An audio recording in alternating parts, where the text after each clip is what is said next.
Muito boa noite a todos, sejam muito bem-vindos. Eu gostaria de começar a nossa reflexão, que cada um fizesse por alguns segundos, pensasse hoje quais são as aflições, quais são as dores, quais são as angústias que nos visitam no presente. O que nós gostaríamos de retirar de dor da nossa vida hoje? Quais são os problemas que nos visitam, salvo alguma criatura abençoada que não esteja vivenciando nenhum tipo de crise, nenhum tipo de angústia, né? Aqueles que se consideram visitados pelas dores, que reflitam hoje, quais são as dores que me visitam. E no segundo momento, fazermos a seguinte pergunta: quais são os motivos que me levam a passar por esta dor? Por que estou passando por estas experiências amargas? Esse deve ser o móvel, deve ser o objetivo da nossa vida. O autoconhecimento, a compreensão de todas as circunstâncias felizes ou infelizes que nos visitam. E isso, no final das contas, nós vamos concluir que nada mais é do que um somatório de escolhas. Tudo o que nós passamos na vida, todas as circunstâncias que nos visitam, são resultado de escolhas e decisões que tomamos e suas consequências. E é disso que nós vamos falar um pouco no nosso breve tempo, sobre escolhas e consequências, ou sobre a inércia diante da necessidade da escolha, que também traz consequências danosas. E para começar o bate-papo, eu trago um exemplo que eu já utilizei num outro contexto, numa outra palestra, que é sobre um fato que aconteceu nos Estados Unidos, na ponte de Michigan, no estado de Michigan, onde, diante de um trânsito pesado, houve uma discussão de trânsito, e um homem encolerizado, movido por uma fúria absurda, ele vai até o carro da mulher que era o objeto da sua discussão, arranca esta mulher pelos cabelos e começa a agredir essa mulher. O trânsito parado, os outros motoristas, impressionados com tamanha brutalidade, também descem do carro. Mas enquanto a mulher era espancada, ninguém tomava nenhuma decisão, ninguém agia. A mulher, já quase seminua, numa oportunidade que teve de se livrar do seu algoz, ela sai correndo, tropeça, cai da ponte de Michigan e vem a desencarnar. Este fato chamou a atenção dos pesquisadores da Universidade de Michigan, do comportamento humano, que queriam entender o seguinte: por que ninguém que estava assistindo aquele fato brutal, cruel, contra um outro ser humano, fez alguma coisa para impedir? E depois de uma série de estudos desses cientistas do comportamento humano, eles chegaram à conclusão de que nós, seres humanos, temos o hábito de entrar, quando estamos em grupo, num efeito chamado bystander effect, que é o efeito do espectador. Nós temos a tendência de imitar o comportamento alheio, o comportamento do grupo. Então, diante daquele fato, como ninguém se mexeu, ninguém se envolveu, todo mundo ficava na expectativa de que o próximo fizesse alguma coisa. Muito provavelmente, se uma ou duas pessoas tivessem agido, talvez outras teriam agido, mas ninguém se mexeu. E as criaturas ficaram: mas será que ninguém vai fazer alguma coisa? E ninguém fazia nada porque um esperava pelo outro. Esse comportamento também foi notado em outros estudos, onde, por exemplo, no ambiente controlado, um consultório, alguns atores que controlavam a ação estavam ali para medir o comportamento da determinada vítima. Uma fumaça entra por baixo da porta e os atores, mesmo diante da ameaça de incêndio, continuam lendo, tranquilos. Os que não sabem o que está acontecendo continuam sentados, desconfiados da fumaça, mas ninguém se levanta, mesmo diante do risco. Na outra circunstância, quando os atores, diante da fumaça, se levantam, estes também se levantam. O ser humano copia. Ele copia o comportamento alheio. O sujeito entra na igreja, ele entra com aquela carinha, de comportado. Aí a mesma criatura vai para um churrasco, onde está todo mundo falando bandalheira, a criatura se torna o mais pornográfico de todas. Nós temos essa tendência a imitar o comportamento alheio, imitar o comportamento do grupo. E diante dessa nossa incapacidade de agir, de esperar pelo comportamento alheio, nós entramos em omissão.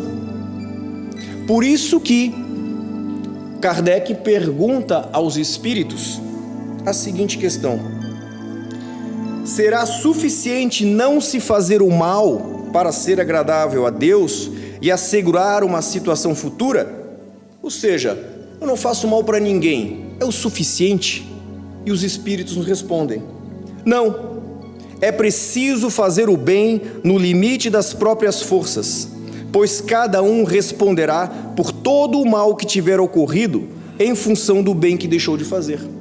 Significa dizer que todos aqueles que acompanharam aquele ato, por exemplo, são responsáveis perante a justiça divina pela omissão, porque poderiam ter feito o bem e não o fizeram, por omissão, por falta de iniciativa, por falta de uma decisão em prol do bem. E quando a gente fala em agir em prol do bem e não ficar na inércia, Richard Simonetti, um pensador espírita, uma vez publicou um artigo muito interessante, em que no mundo, nos quase 8 bilhões de pessoas que habitam a Terra, nós temos duas minorias polarizadas.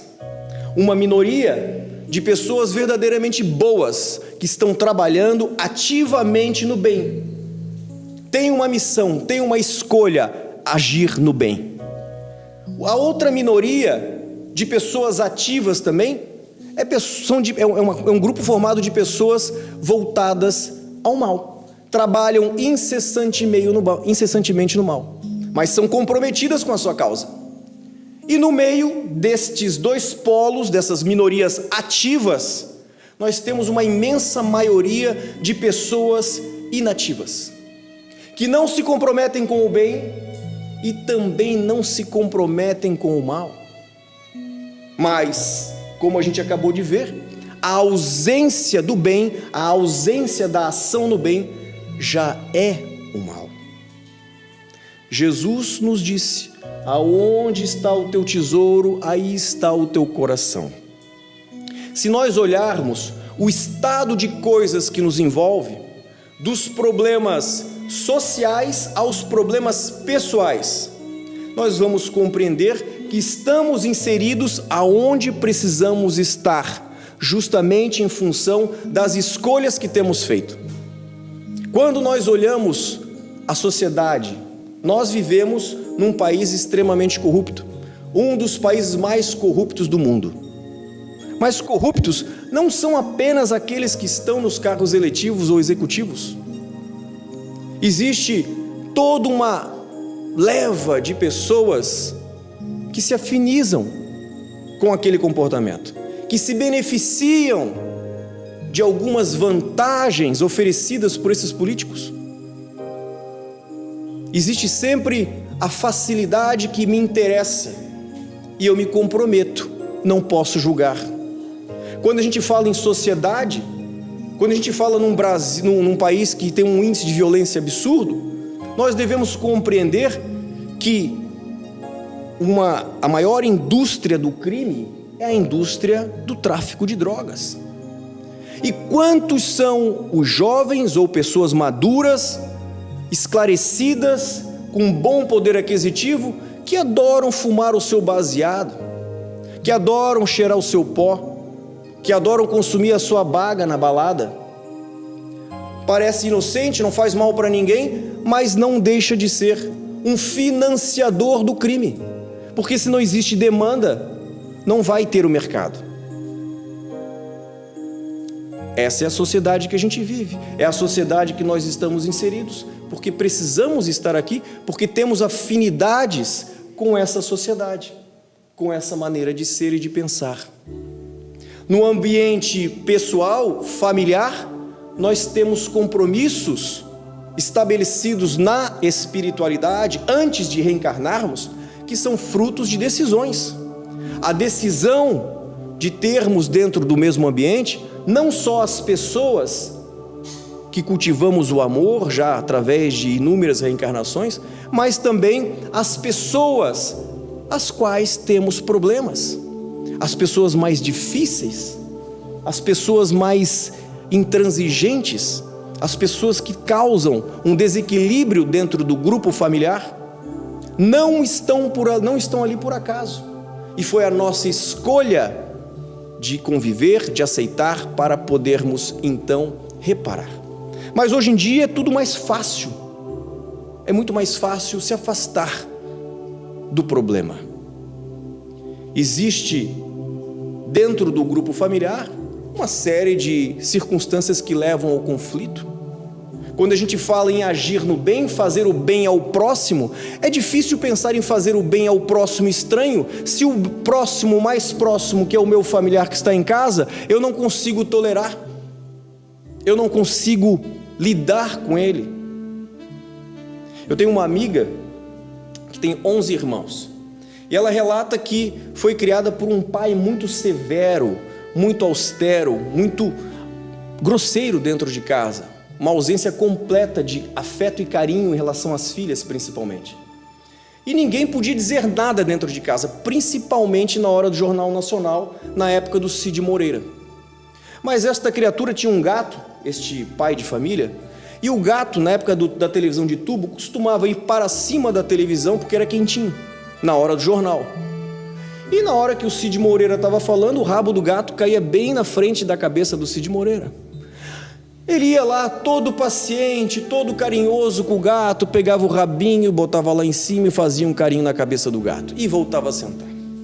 E durante o jornal ele fazia aquilo 3, 4, 5 vezes, todo carinho para o gato. E a família? Nada contra o amor aos animais, merecem todo o nosso amor, mas existe uma larga diferença entre um animal e um ser humano. E existe, acima de tudo, a escolha, o compromisso perante aquele grupo familiar. Hoje, nós analisamos as nossas escolhas e devemos compreender que, por exemplo, quando visitamos um centro espírita ou uma casa religiosa, geralmente o que nos move?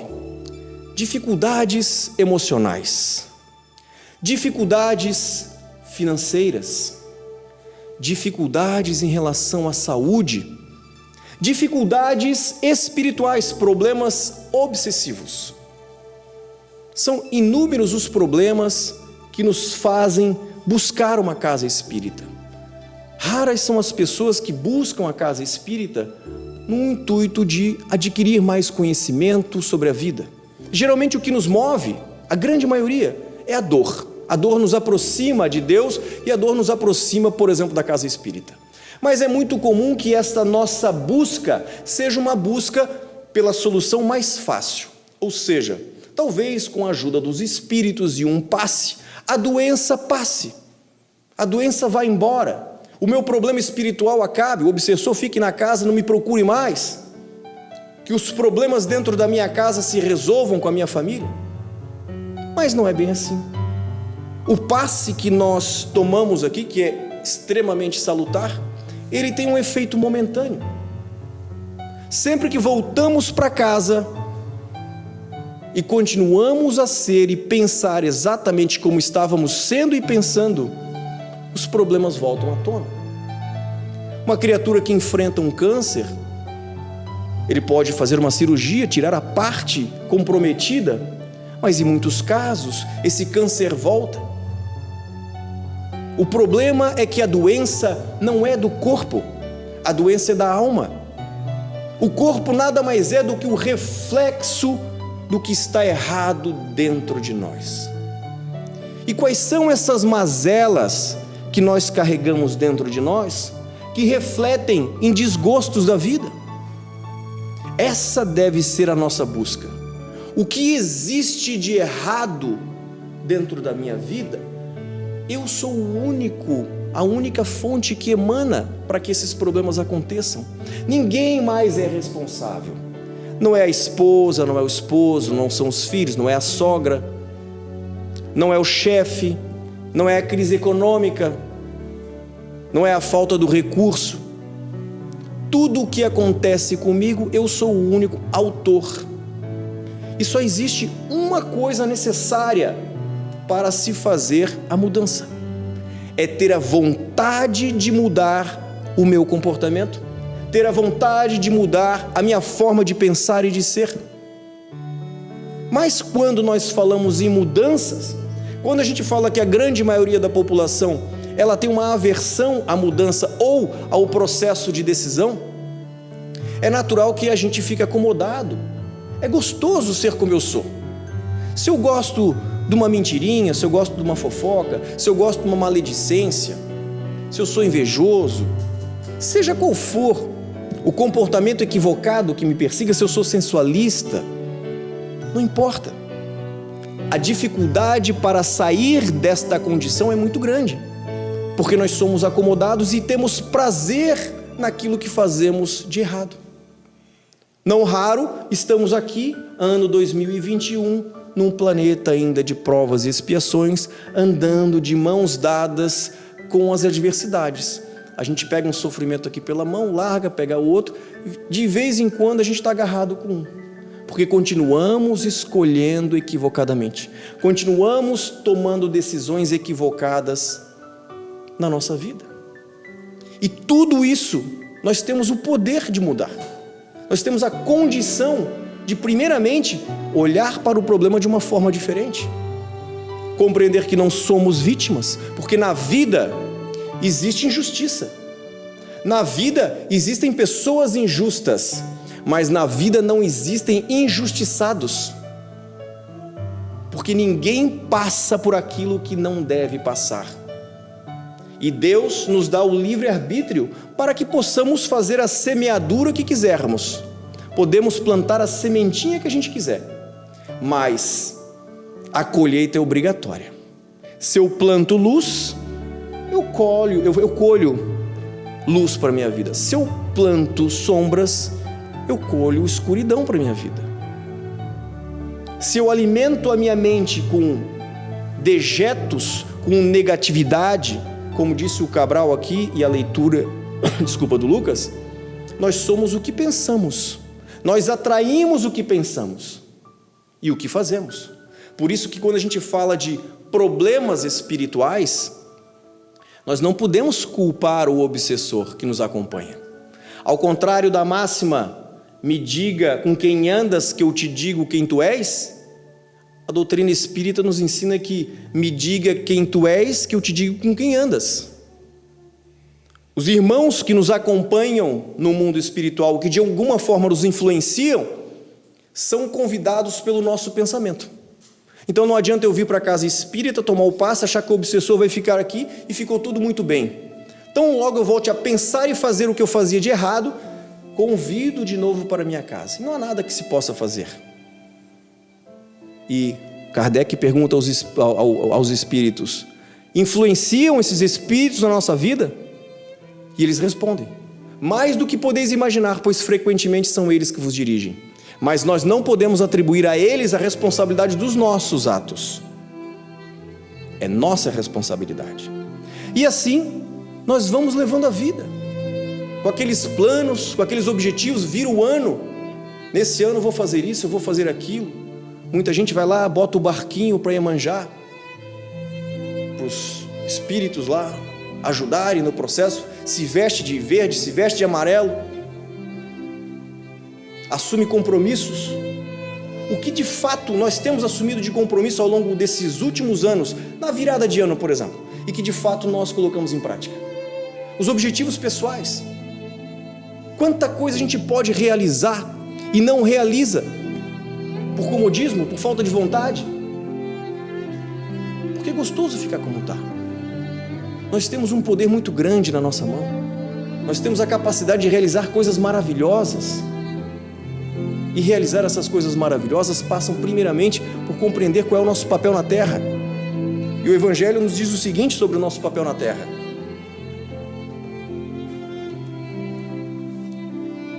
lembrai-vos de que durante o vosso degredo na terra tendes de desempenhar uma missão de que não suspeitais, quer dedicando-vos à vossa família, quer cumprindo as diversas obrigações que Deus vos confiou. Agir no bem, compreender o nosso papel, tomar a decisão de agir, de usar esse recurso, esse manancial de virtudes que Deus coloca na nossa mão. A capacidade que nós temos de mudar a nossa vida sem depender de ninguém, porque a nossa felicidade não está em ninguém. Só vou ser feliz quando conquistar isso, ou quando o fulano fizer isso, ou quando a ciclana mudar. A mudança está dentro de nós. Nós somos os primeiros que temos que dar o passo. Porque se nós estamos aqui hoje na casa espírita, é porque nós estamos compreendendo as coisas de uma maneira diferente, enxergando as coisas de uma maneira diferente. Porque a pior coisa do mundo é o arrependimento do tempo perdido. O maior valor que nós temos na terra se chama tempo. Você não consegue comprar o tempo de volta. A vida passa muito rápido. Eu vou fazer 50 anos, parece que era ontem que eu tinha 20. Voa, o tempo voa. E a pior coisa é você olhar para trás e ver quantas coisas você deixou de fazer, quão ousado você poderia ter feito, quantas coisas você poderia ter realizado, arriscado um pouco mais, porque a vida é breve.